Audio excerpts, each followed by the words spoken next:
Hey guys, it's Deepak here, back again at Gobsmackers. Merry Christmas. First of all, right. So it's Sunday the 30th of December today, and my commitment to you guys listening is that I'm going to aim to put up a blog even once a week every Sunday. So, what I wanted to talk about today, whilst we're in this holiday period, is the importance of metaphor. I really think that as teachers, as parents, as educators, as pupils, as fellow students, we really have a duty to fulfill as being able to make the information that we impart to those around us relevant through the power of metaphor and analogies. I think storytelling is incredibly important. So, to illustrate, exemplify, elucidate exactly what I'm talking about, let me give you a couple of examples. So, one is that for those people that are interested in physical sport and physical activity, studying could be a lot like exercise. I've got a tutor who was telling me they were teaching a 15-year-old boy who's 6'2", weighs 80 kilos, and he can bench 110 kilograms. You know, this is a 15-year-old guy. Teaching him for psychology, and it was over a 6-month period.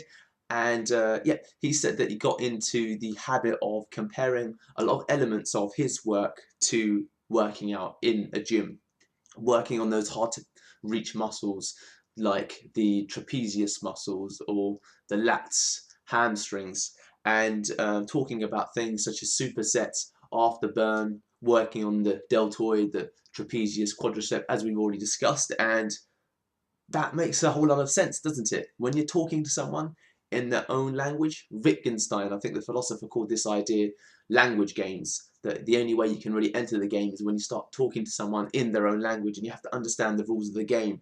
Think about how this applies to teaching. I think it's an incredibly important and wonderful tool. A small example of that is that I was talking to my partner's father, trying to exactly understand what he does. He works in the area of industrial design, and he fixes really difficult problems. Now, that's quite a high level description, but what made it really relevant to me is when I was told he's like House, the TV show, Doctor House. When people have problems with industrial machinery that they cannot fix, he's the person they go to get the solutions when all the other people that have tried to fix the problem cannot solve it. So that's another example.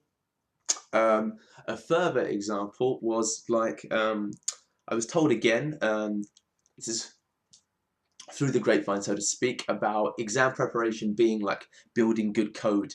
It isn't last minute. It can be built something that's a hack product that may be sufficient to work, you know, for a very short and limited period. But for exams and coursework and all examinations in the context of the year, you have to build good code upon good code, because otherwise what you'll suffer is a technical debt, whereby you have to go back and repair some of the old problems, in this case, the lack of education or the lack of studying, or you know, the bad techniques that you've employed to fix future problems that come up. And what happens more often than not, and think about this in context of exams and coursework, is that we never get around to paying off this technical debt, and we end up with a product or a result in this case that isn't quite what we're looking for. So metaphor is incredibly important. If you have a student of whatever age it might be that's interested in sport, music, dance, fashion, drama, textiles, design, and instruments specifically, talk to them in terms of what they're interested in. I really promise it's the quickest way to help somebody understand a subject that at that point seems a little bit opaque or oblique to them. Right. See you next Sunday, guys. Thanks.